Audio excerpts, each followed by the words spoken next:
Welcome to another movie plot and enjoy the memories. It takes place during the 14th century across medieval Europe. English squires William and his best friend Roland wait on their master Sir Ector after accompanying him to a jousting tournament in France. Noticing that he's died from his injuries sustained in the last tilt, What gets angry as Ector was up on the scorecards and they haven't been fed in 3 days. Out of desperation, William poses as the nobleman to finish the match, hoping that the winnings will get them back to England. His inexperience shows as he's unable to cradle the lance until it's too late, but William remains on the horse, giving the opponent only 2 points for the headshot, and they win the match with Sir Ector's lead of 3. Due to the damage, Will's able to pretend his helmet's stuck and receives a golden peacock feather without ever needing to reveal his identity. They trade it to a traveling merchant for 5 silver florins each and prepare to travel back to England. But William gets the idea that they could continue making a living off this and takes back the florins to put towards training. He describes it as a man changing their stars, which is something his supportive father Mr. Thatcher would tell him when William was a young peasant boy watching the knights ride into London. Roland's terrified at the consequences should they be caught, and at the drop of a hat's willing to fight William for his florins to return to England, while What's just starving enough to bite William's hand in order to retrieve his money for food. They eventually come around to helping him pursue his dream of becoming a knight, and for the next month straight they use the coins on training. He's hopeless at first until improving his balance and aim, and William's able to joust at the bare minimum required to compete in his first tournament. While arguing about how much William gets to ride the horse when no one else is around, they come across a naked man trudging down a road stripped of all his possessions but seemingly in a cheerful mood. He introduces himself as the famous poet Geoffrey Chaucer, but is surprised when a supposedly educated knight hasn't even heard of the term writer. When he notices William light up at the remark of patents of nobility, he knows he's faking it and mocks them until realizing William's dead set about changing those stars. They reside to abandoning Jeff, but he warns them about strict rules in the next city that all competing in the tournament must be of noble birth. He offers to forge the fake legal document required for William to compete in exchange for clothing and protection from the short-fused what. Chaucer creates the patents of nobility that register William into the jousting circuit under the assumed name of Sir Ulrich von Liechtenstein from Gelderland, where he'll compete in jousting in William's best event, the sword, where he plans to win all of their money for food should he fail on horseback. As they go their own ways in the French province, we see that Chaucer has a gambling problem and William's a helpless romantic. He falls in love with the noble lady Jocelyn the moment he sees her and pursues her through the town to find out her name. She refuses to give it to just any stranger until William realizes he's followed her into a church and gets run off by the clergyman for desecrating it with his mount. Just like they'd hoped, Sir Ulrich wins the first match of the tournament, but Sir Ector's armor doesn't fit right and needs to be beaten into shape. Before he makes it to the sword event, William's confronted by the debt collector Simon the Summoner and his partner Peter the Pardoner.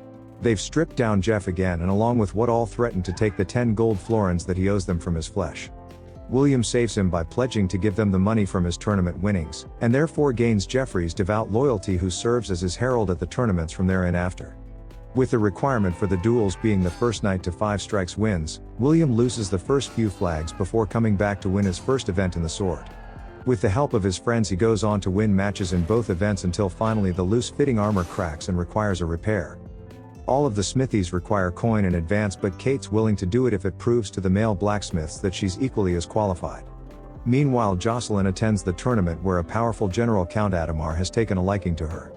He explains to her the rules, that a blow to the head with a lance equates to 2 points and a dismount 3, but she's uninterested and only here to see Sir Ulrich compete, who develops a rivalry with the Count for Jocelyn's affection. Adhemar takes away Will's confidence when he insults Sir Ector's armor as being outdated, but it at least does the job in protecting William when he faces off against a Sir Thomas Colville in his next match. Geoffrey turns Sir Ulrich into a fan favorite throughout the game, since he's the only herald to also address the people not sitting on cushions. He builds up the character with complete lies and then hands it over to William, who maintains their interest with exciting matches.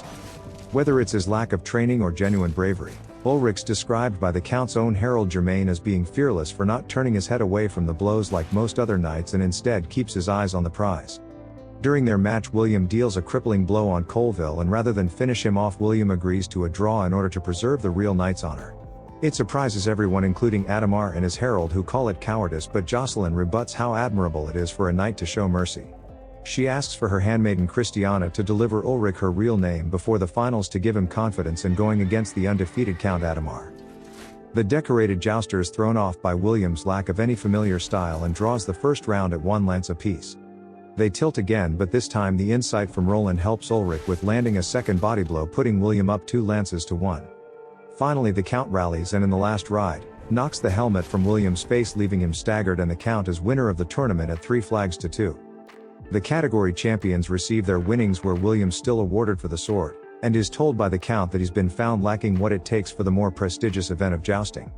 They pay off the debt collectors and turn down Kate's offer to make them some revolutionary new armor, as they still doubt her abilities. But they're forced to let her become one of the fellowship when William's invited to a ball and he needs to learn how to dance. Chaucer's a terrible trainer and gets himself punched out for calling wit a girl in the way he dances, so Kate teaches them the proper way to do it. When William attends the ball, he wears a matching green attire as recommended by Jocelyn's handmaiden, but is forced by the jealous Adhemar to show the people a dance from Gelderland. Having never even visited the lands that he claims to be from, he's saved from an awkward situation by Jocelyn, who turns their attention onto a different dance. They spend the entire night dancing together, and at the next tournament William receives the lightweight armor from Kate.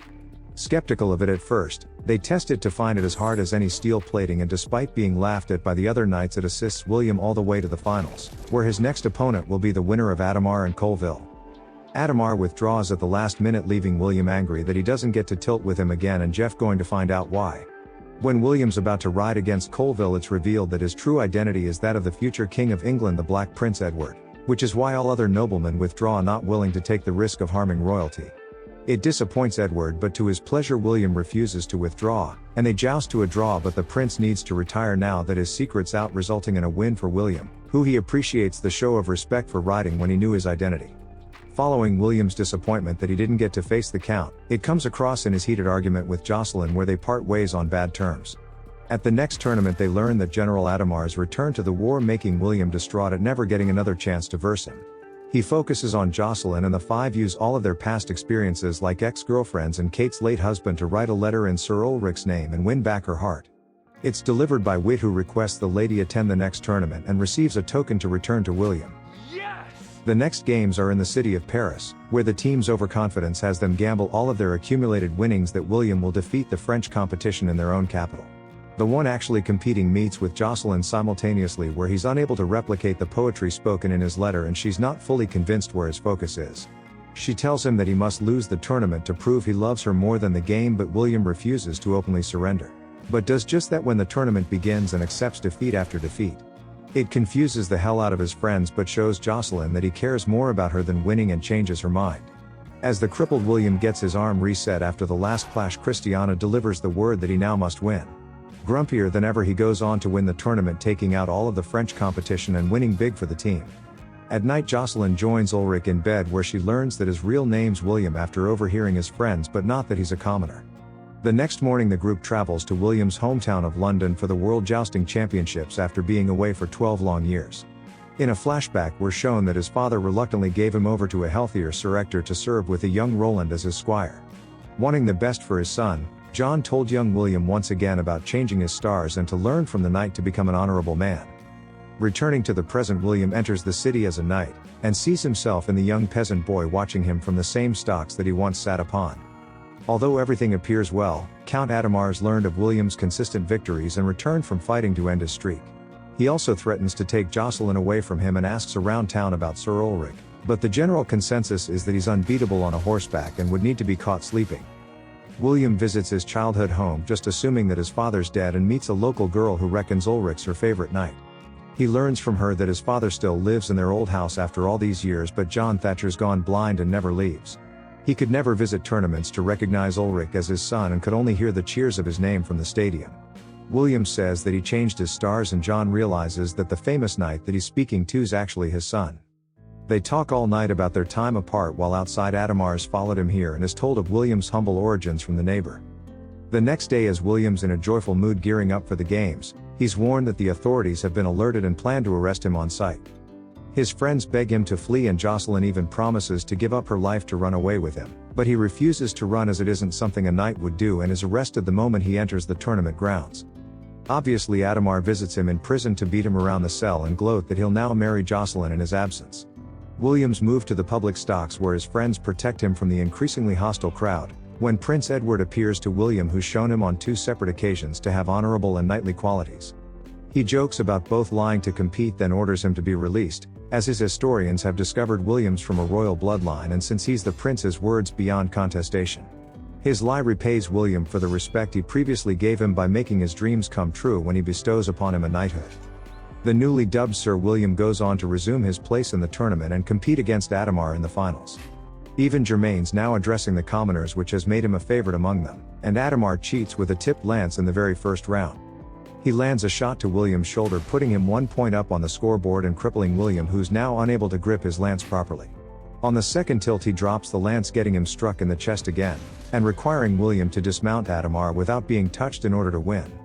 Despite the discouragement from the Count as he passes by, Jocelyn and William's father attend the tournament together, giving him the motivation to continue. Due to his inability to breathe in the armor after the last hit caved it in, William must ride without it and has his lance strapped to his arm to be able to hold it. Chaucer buys them time by providing the introduction that he forgot earlier, and when William's ready he puts his life on the line to win. The two adversaries charge at each other, and William shouts his real name as he knocks Adhemar from his horse and flat on his back.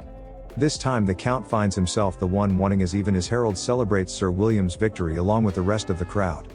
Chaucer remarks to his new best friends that he should write this whole story down as a reference to the real-life author's story The Knight's Tale. John cries with joy as Jocelyn runs to William and they kiss in the stadium that fades into the stars. And the movie ends.